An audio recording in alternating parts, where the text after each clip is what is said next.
I was halfway through the frozen foods aisle when I felt a light tap on my shoulder. I turned, expecting someone to ask where to find the oat milk or something like that. Instead, a woman I'd never seen before smiled politely and said, "Your daughter is beautiful." At first, I thought she was talking to someone else. I glanced behind me, then back at her, confused. "I don't have a daughter," I said. The woman's smile faded. Her eyebrows pinched together and she looked over my shoulder again. Her voice dropped a little. "She's been following you since the park. I assumed she was yours." My stomach turned. I didn't understand. I slowly turned around, and that's when I saw her. A little girl, no older than 5, tiny. Brown curls tied back with a scrunchie, wearing a faded purple sweatshirt with a unicorn on the front. She was standing just a few feet behind me, holding a stuffed bunny by the ears. She looked up at me, eyes wide. "Can we go home now, Mommy?" I froze. She stepped closer and reached for my hand. I didn't move. I couldn't. I looked at the woman again. She was watching the girl, clearly just as unsettled as I was. "She's been walking behind you for a while," the woman said softly, "at least since you left the park. I was on the bench. I noticed her and thought she was with you." I wasn't sure what to say. I looked back at the little girl. She was now standing right beside me, gently holding my hand like it belonged to her. "I think you're mistaking me for someone else," I told her gently. "I'm not your mom." Her grip didn't change. She just nodded like she'd heard me but didn't believe it. "Come on," she said. "We should go now." My heart was pounding. I looked around the store. A couple of other shoppers were now watching us. I could feel the heat rising in my cheeks. I didn't know what to do. I didn't want to scare her, but I also didn't want to make it look like I was walking off with someone else's child. I knelt down to her level. "What's your name?" I asked. She didn't answer. "Do you know where your mom is? Or your dad?" Still nothing. She just looked at me like she was waiting for me to stop asking and start walking. I could feel the woman behind me shifting awkwardly. "I'm sorry," she said. "I didn't mean to cause any confusion. I just thought—" "No, thank you," I said quickly. "You did the right thing." The woman nodded and backed away, disappearing down another aisle. I turned back to the girl. "Where are your parents?" "You are," she said. Her voice was soft, calm, way too calm. I stood up and slowly pulled out my phone. I didn't want to scare her, but I needed help. I tapped the store's front desk and asked for security. "She says I'm her mom," I explained, keeping my voice low, "but I've never seen her before in my life." I glanced down. She was still holding my hand.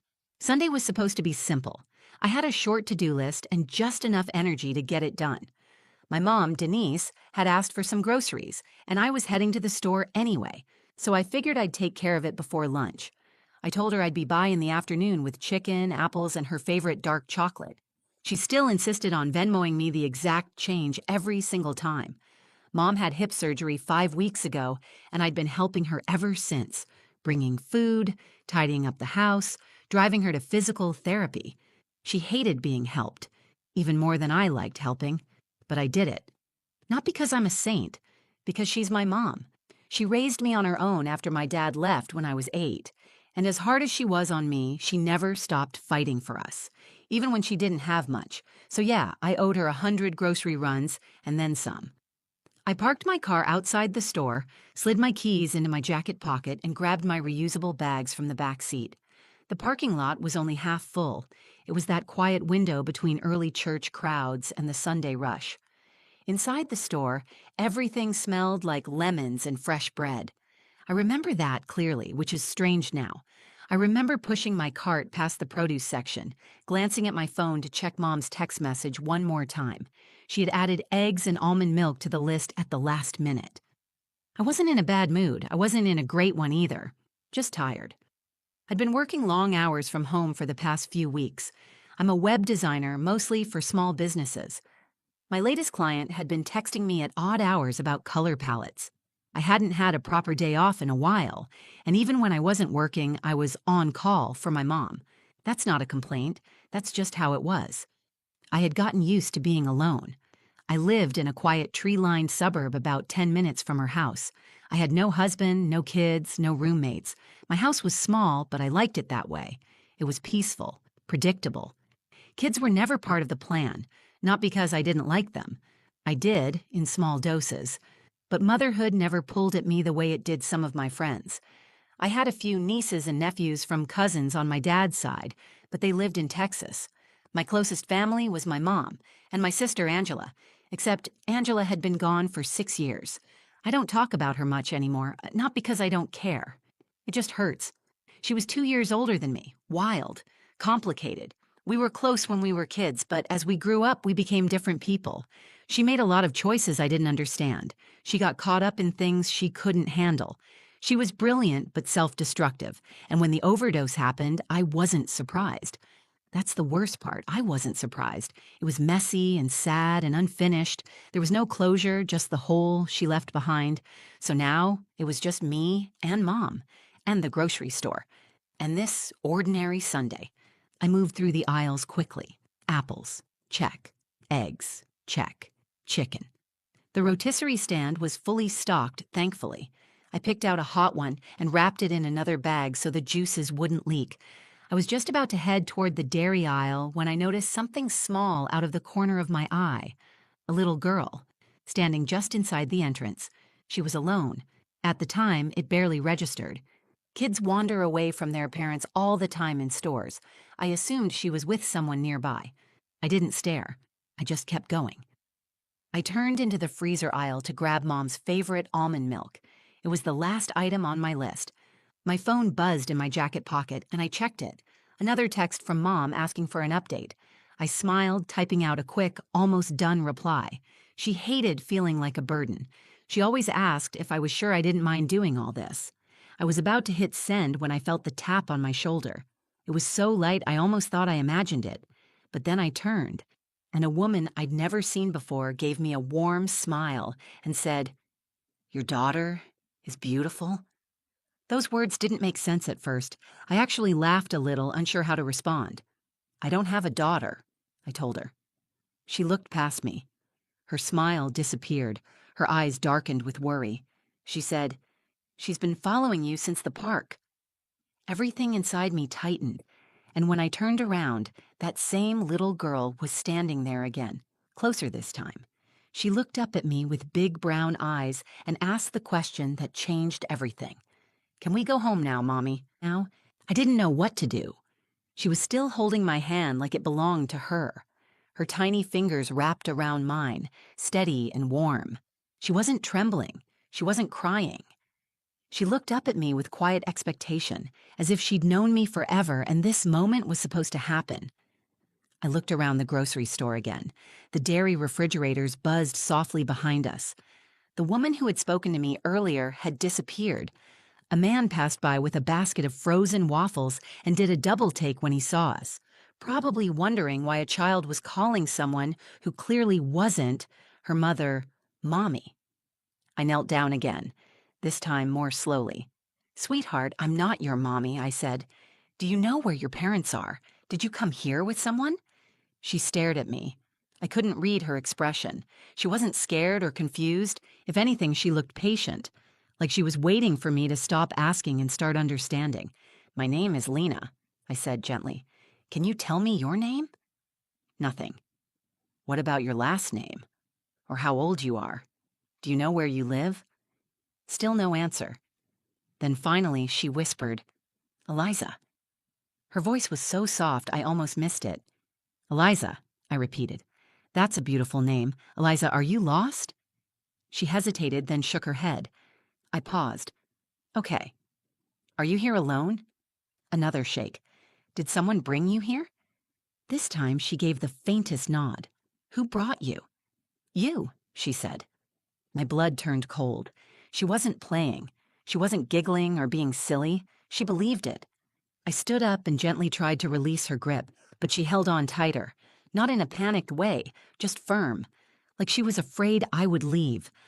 I pulled my phone from my pocket and walked us toward the customer service desk near the entrance.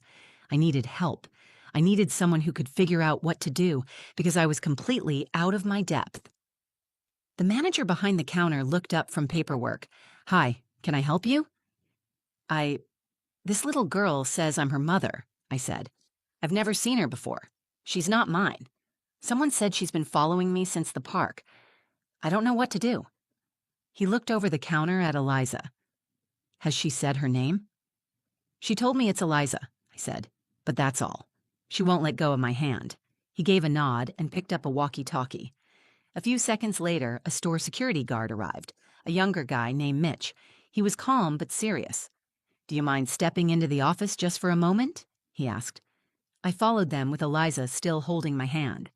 Inside the small security office, there were 2 chairs and a computer monitor showing the camera feeds from the store. Mitch offered Eliza a juice box, but she didn't even look at it. She sat on the chair next to mine and leaned against my arm. "We'll call the police," Mitch said. "They'll know how to handle this. Did you say she was following you?" I nodded. I didn't even notice her until a woman pointed it out. She said the girl had been behind me since I came from the park down the street. "And you've never seen her before today?" Never." Mitch turned toward the camera footage. He clicked through the timestamps. Sure enough, there she was, just behind me in every frame since I entered the store, walking quietly, not grabbing anything, just watching me.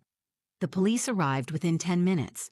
2 officers, a man and a woman. They asked me to explain everything again. I tried to keep my voice steady as I answered. I could hear Eliza coloring on a piece of paper one of them had given her, crayons scratching softly on the desk. The female officer knelt beside her. "Hi, Eliza, can you tell me where you live?" Eliza didn't answer. "What about your mommy's name? Or your daddy's?" She looked at me. "She's right here." The officer gave me a measured look. "Do you know this child at all? Family friend? Neighbor?" I shook my head. "I swear I've never seen her before. I don't have kids. I live alone." They asked for my ID, which I handed over. They took a few photos of Eliza for their report and called in to check for any missing child cases in the area, but nothing came up. No one had reported a little girl named Eliza missing. No family was looking for her. No Amber Alerts, nothing on the system. One of the officers asked if I'd be willing to stay while they contacted social services. I said yes. I didn't know what else to do. I wasn't going to walk away from her. She curled up beside me on the bench. I placed my hand on my lap, and she reached for it again. The way she gripped it, like it meant something, shook me in a way I couldn't explain. I didn't know who this little girl was, but I could feel that something wasn't right, and it wasn't just the situation. It was something in her eyes, like she already knew me, like she had been waiting for me. I stayed at the store for 3 hours. During that time, I watched 5 different people try to talk to Eliza. The police, a paramedic, a representative from Child Protective Services. None of them got more than a few words out of her. She never cried, never asked for anything. She just stayed close to me, like she had already decided where she belonged. At first, I thought she was just scared or confused, maybe traumatized, but after a while, I started to realize something else. She wasn't acting like a lost child. She was acting like a child who had found something or someone. Every time someone tried to separate us, she would get tense. Her body would go rigid, and her fingers would tighten around mine. If I stepped out of the room to take a call or get water, she would stare at the door until I came back. The moment I walked in again, she would relax. She trusted me, and I didn't know why. I sat there with a million questions I couldn't answer. Where had she come from? Who was taking care of her before this? Why wasn't anyone looking for her? Why did she call me mommy? The police tried to reassure me. They said sometimes kids fixate on someone when they're under stress, that she might have seen me at the park and latched on, that she'd likely been through something that made her regress emotionally. They asked if I was willing to let CPS take over from there. They would get her to a safe place, they said, a temporary foster home until they could locate a relative or guardian. They thanked me for being cooperative, for staying calm. I nodded and told them I understood. But the truth was, I didn't feel calm. I felt protective. I didn't know what I was doing, but every part of me was screaming that I shouldn't let her go. Not yet. Not until I had answers. Not until I knew she would be okay. When the social worker arrived, Eliza was sitting beside me on the office bench, head resting against my arm. She looked small and sleepy, her fingers still wrapped gently around mine. The woman introduced herself as Jackie. She had kind eyes and a soft voice. She crouched down to Eliza's level and said, Hi there, honey. My name is Jackie. I'm going to take you somewhere safe tonight, okay? Eliza didn't respond. She didn't even look at her. Then she did something I wasn't ready for. She reached up and wrapped both arms around me. Not in panic, not in fear, it was trust. Complete, unconditional trust. Please don't leave me again, she whispered. Again. That word punched through my chest. I looked at Jackie. Can I stay with her? Just for tonight? Jackie gave me a sympathetic smile. Unfortunately, that's not how it works. There's a process. Paperwork, licensing. She needs to be placed with someone cleared for emergency foster care. I understand, I said, but she's terrified. Look at her. She won't even look at anyone else. Jackie hesitated, then turned to one of the officers. He stepped aside to make a call. 10 minutes later, they came back with a proposal. I could apply for temporary custody as a kinship hold, assuming I was willing to be fingerprinted and interviewed immediately. It was unusual, but given Eliza's behavior and the fact that she responded only to me, they were willing to process me through a temporary exception, pending background checks. Is there any chance you might actually be related to her? Jackie asked. No, I said automatically. I would know. But even as I said it, something in my stomach twisted. She looked like Angela. Not exactly, but there was something in the eyes, the shape of her mouth. It wasn't obvious, but now that I was looking closely, I saw it. I pushed the thought aside. This child couldn't be connected to my sister. Angela had no kids. She never talked about wanting them, and if she had, I would have known. Wouldn't I? I signed the paperwork anyway. They took my fingerprints, ran a background check, and walked me through the next steps. I would have to appear in court within a week. I would need to speak to a family investigator. I would have to keep Eliza safe and supervised until the state figured out who she was. None of it felt real. When I opened the passenger door to my car and buckled Eliza into the back seat, my hands were trembling.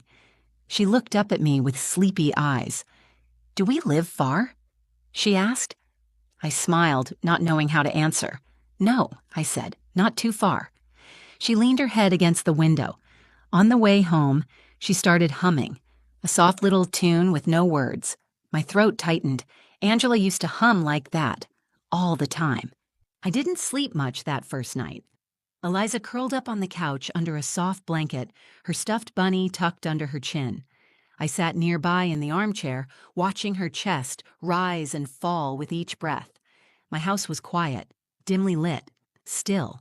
It should have felt peaceful, but it didn't. It felt like I was holding my breath for something I couldn't name.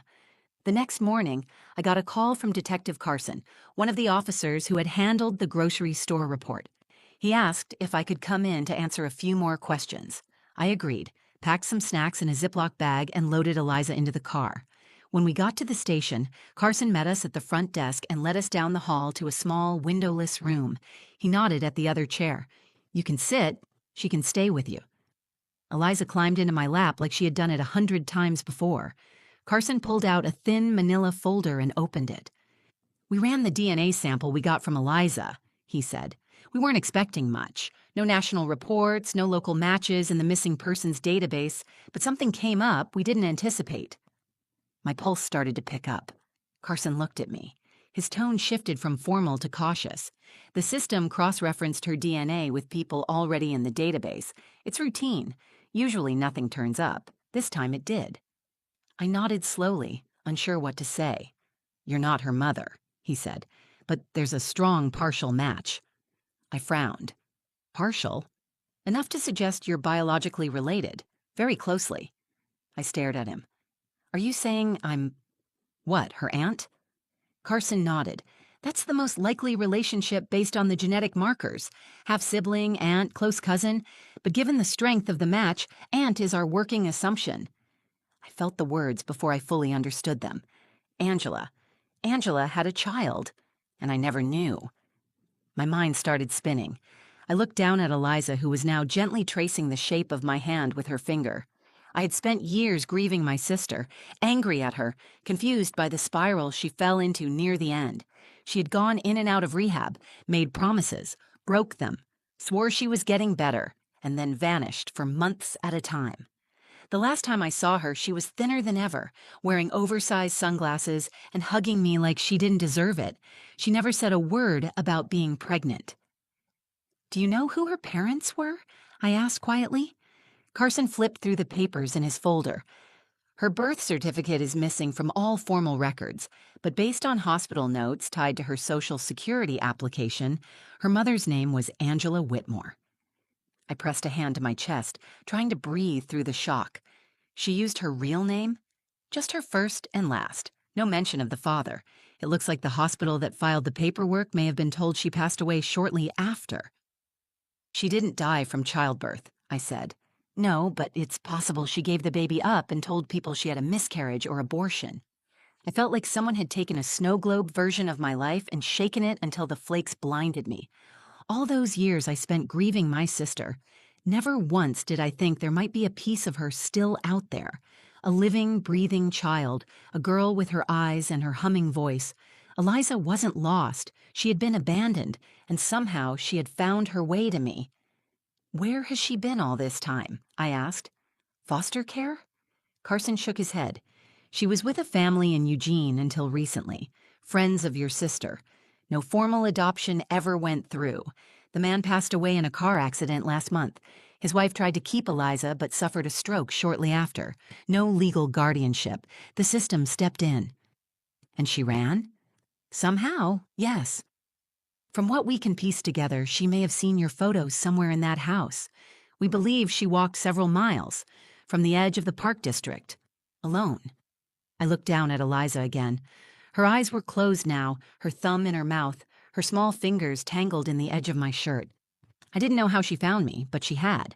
And somehow, in a world filled with millions of strangers, she looked at me and saw something she trusted. A piece of her mother, a piece of family. I signed the papers to begin formal guardianship proceedings that afternoon. There would be hearings, background checks, psychological evaluations. I would have to prove I could care for her, legally and emotionally. It wouldn't be easy, but I knew one thing with absolute certainty. She had been lost long enough, and now she was home. It's been 6 months since that day in the grocery store. 6 months since a little girl called me mommy and turned my world inside out. We live together now, permanently. After weeks of interviews, court visits, home inspections, and psychological assessments, the judge signed the order declaring me Eliza's legal guardian. It felt surreal. The paper was crisp, official, clinical. But when I looked at her and said, "We're family now," she just smiled and nodded like she already knew. She had always known. Raising her hasn't been easy. She came to me with scars I couldn't see at first. Some nights she wakes up crying, but won't say why. She's still quiet in crowds. Still doesn't like when I leave the room for too long, even if I just go to the kitchen. She needs routine, stability, a steady hand, and a calm voice. I'm learning to be all those things, even on the days when I feel like I'm failing. I used to think parenting was about being prepared, having the right gear, the right mindset, the perfect lifestyle. I had none of that. I had mismatched plates and a schedule that barely worked for me. I didn't even own a nightlight until Eliza moved in. But now I know. Parenting is showing up. Every single day, it's making grilled cheese the way she likes it, cutting the crusts off, letting her pick the bedtime story, even when it's the same one 4 nights in a row. It's holding her hand at the dentist, helping her learn to ride a bike, telling her she's safe, that she's wanted, that she's loved, again and again, until she finally believes it. My mother had questions, a lot of them. When I told her everything, she sat in silence for a long time. Then she looked at me and said, "Angela never told me either. I would have helped if I'd known." There was no anger in her voice, just regret. She comes over now more than ever. She reads to Eliza, teaches her old songs from our childhood, calls her my brave little bug. Watching them together sometimes breaks my heart a little. It reminds me of all the years Angela spent in pain, all the things she was carrying that she never let us see. I still don't have all the answers. I may never know why my sister kept her daughter a secret or why Eliza found me when she did. But I do know this. Grief didn't end with Angela's death. It just changed form. It became responsibility. It became the space I had to make for someone new, someone who didn't just need a roof and food, but a future. Eliza is thriving now. She laughs more. She draws all the time. She covers the fridge with crayon suns and purple houses with 3 stick figures, me, her, and our cat, Penny. She hums while she colors, soft and steady, just like Angela did. I never told her about that, she just does it. One morning, I asked her if she remembered the day we met. She nodded. "You followed me through the store," I said. "Why me?" She shrugged like it was the most obvious answer in the world. "Because you looked like home." Those 4 words undid me. All the self-doubt, all the fear, all the questioning of whether I was enough, whether I was just a placeholder until someone more qualified showed up. Because you looked like home. I think about that all the time now. How many people walk through life feeling invisible? How many children are passed from house to house without ever finding someone who truly sees them? She found me. Or maybe, in some strange way, we found each other. Every time I set her lunchbox on the counter or help her zip up her coat, I feel it, that small, steady heartbeat of purpose. I didn't expect her. I didn't ask for her, but she became mine and I became hers. And sometimes life gives you exactly what you need, long before you know you're ready. She calls me Mom now, not Mommy, not Lena, just Mom. The first time she said it, I was pouring milk into her cereal bowl. It was quiet, casual, effortless. "Thanks, Mom." I almost dropped the spoon, but I didn't cry. I smiled and said, "You're welcome, sweetheart." Because after everything we've been through, after every unanswered question, every difficult night, and every small victory, the truth is simple. She was never a stranger. She was family. Thank you for listening to my story. This wasn't something I ever imagined I'd share with the world, but if it reached you, if it made you feel something or reminded you how powerful connection can be, then I'm glad I did. If this story moved you or made you think about someone in your life a little differently, I'd love to hear your thoughts. Drop a comment below. I read them, and they mean more than you know. If you felt something while watching this, whether it was shock, sadness, or even a little bit of hope, please like the video and share it with someone who might need it. You never know whose story you might help bring to light. And if you want to hear more true, personal stories like this one, stories about life, family, the unexpected, and everything in between, make sure to subscribe to the channel. There's so much more to come. Take care of each other. Take care of yourself. And remember, sometimes the people we're meant to love find us in the most unexpected ways.